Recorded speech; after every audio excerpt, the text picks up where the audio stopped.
Hey guys, XRCoon42 back with another one. Things have been a bit chaotic for me, so this has been a long time coming. I've had this engine for almost a week now without having really done much. But I have here one of the Hornby Dublo Great Gathering A4s, specifically Dominion of Canada. Those of you who have seen my collection video will remember that I do have a model of Dominion of Canada already, but that is the old Bachmann one with a split chassis mechanism and relatively basic detail. I hate split chassis models, so I knew I had to get a new model of Dominion of Canada at some point.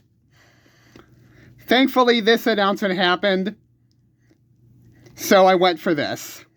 Because comparing this to the secondary market prices of the original Great Gathering runs, well, that was just out of the question. As with most Dublo releases, this has a really snazzy special box with it.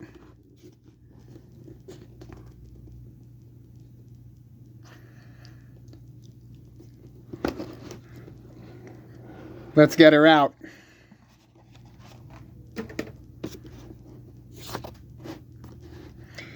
New awesome Hornby packaging trends continuing with this one despite the slightly smaller box. Let's get her out.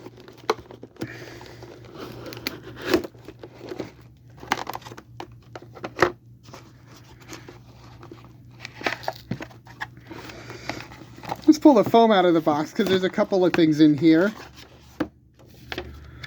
First off, we got this certificate. Yep, nothing on the backside. And then we've, of course, got the maintenance instructions. This is a little bit different from all my other A4s. If you look at the instructions, it's got the new tender coupling. It's got a glowing firebox, and apparently it has a 21-pin DCC socket. See if I can get that in better view. There we go, yeah.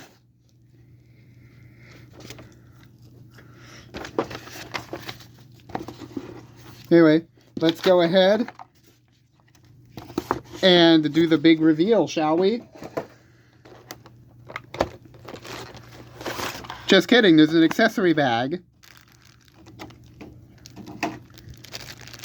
It's got the brake rigging. It's got the crew figures. Awesome, awesome. The flanged axle, a coupling for the front end, the cylinder drains.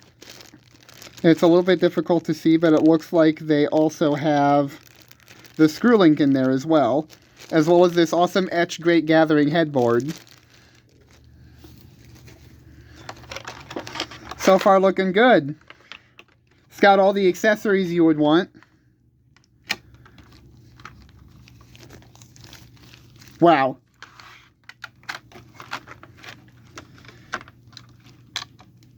She looks amazing.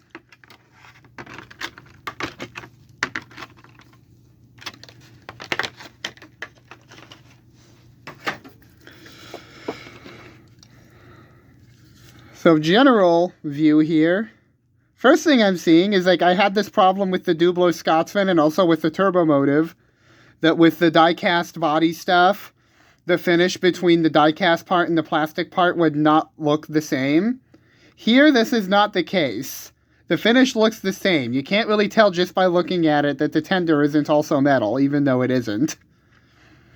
I said this with the Dublo Scotsman, I'll say it again here. If you're going to claim die-cast construction, both bodies should be die-cast. That aside, though, this does look amazing.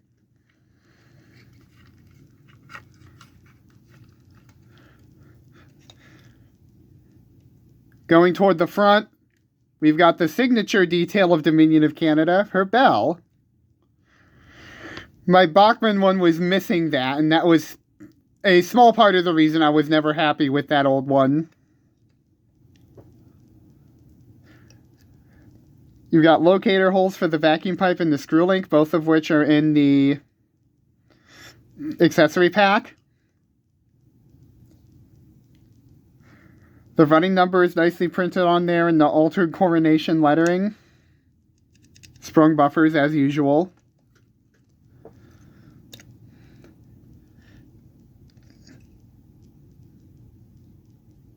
I believe these nameplates are actually etched.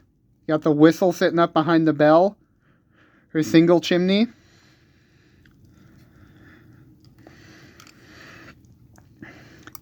Side rods look a little chunkier than my other A4s. The main reason my life is chaotic at the moment is I'm getting ready to move, so most of my other trains are packed up right now. Some of them are even over at the new place. So I can't really get out another A4 to compare right now, but these do look a little chunkier than the other ones. Maybe I'll compare them at some point. The running number, that exquisitely printed crest.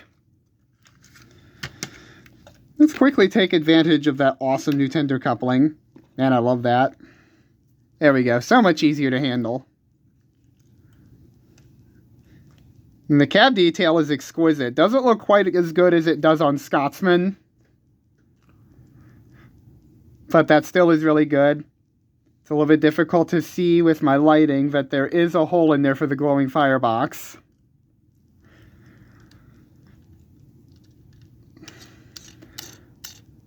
Trailing truck is free rolling. Got the turned safety valves.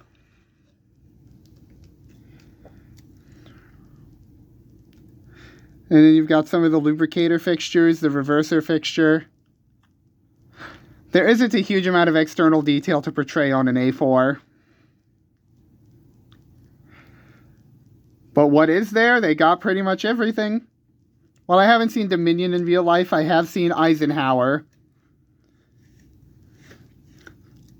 So I consider myself at least somewhat familiar with an A4. Checking out the tender here.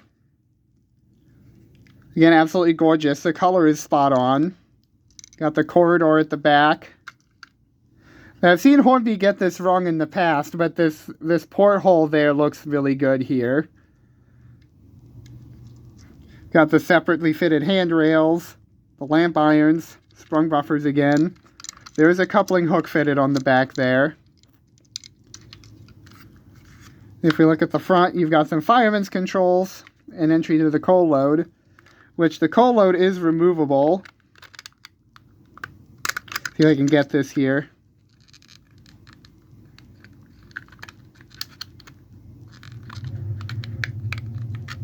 There we go. Yeah, dang it. Can be a little bit difficult. There we go.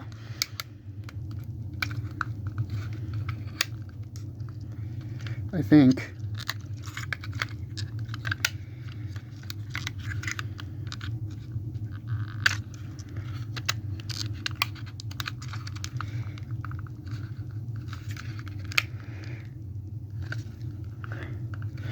Why are these so hard to remove?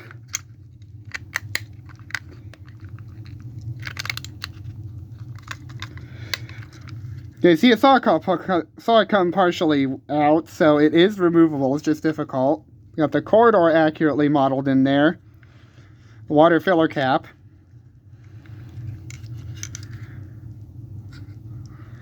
And the molding on those axle boxes is exquisite. And the springs. It's not separately fitted, but it's so nicely molded that you would think it was. Very little detail on the underside, though. Like, you need that anyway. But yeah, overall, the detail here is really good. The only thing I can think of penalizing it for is the cab detail being a little bit more basic than that on the Dublo Scotsman. But overall, she's excellent. Now let's get over to my track and check out her performance after I break her in. Alright, and we are trackside now. And I'm very surprised by how that run-in went. Because this did things I did not expect it to. The last 3 diecast models I tested live. We had the Dublo Scotsman, which was my first ever review. That could barely crawl. Okay, after extended running, it started to crawl a little bit, but it was only just a little bit worse than like the standard Hornby A ones, which like those can crawl. but not really well. Then we had the Manor and the Turbo Motive, which both of those just could not crawl at all. You turn the dial up and they would just start at a certain speed. They could not move slowly, like, at all. Okay, saying they couldn't move slowly is an exaggeration.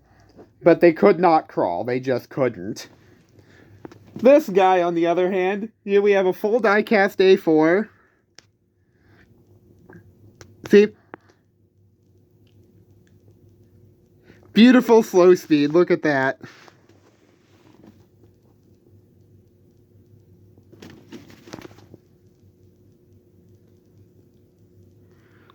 Look at that.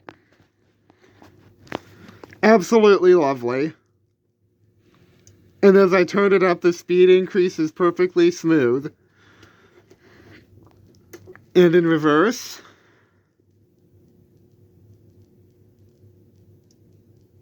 There we go.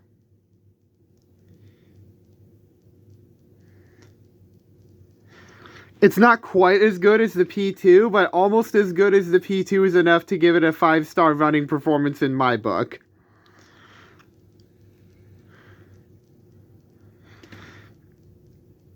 Because coming close to meeting the P2 is a pretty high bar. And we are quickly going to test her torque.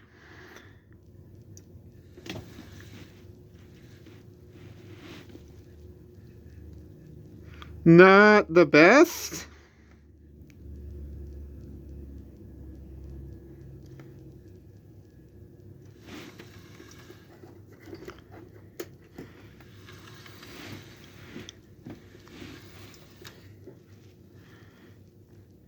Just a second, I'm going to try that test one more time. Yeah, her torque is not the best. Just barely turning her wheels. A little bit. She's struggling, but she can kind of do it. Oh, it's actually starting to get a little bit better. Look at that.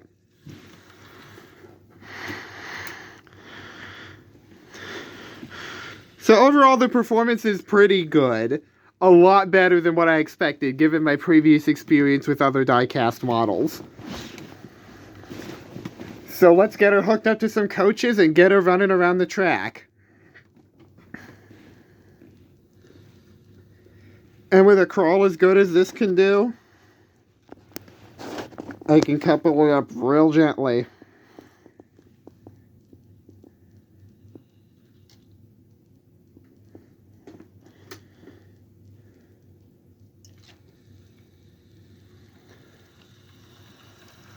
There she goes.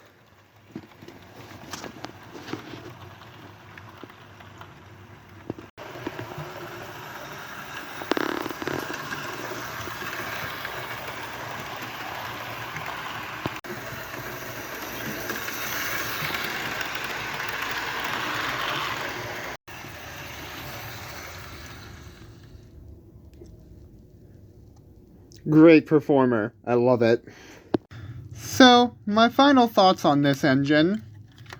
It's fantastic. It's amazing. So, the Dublo models are very expensive. That's true. Not everybody's going to be able to afford them. But this, Hornby pulled out all the stops for. It's amazing.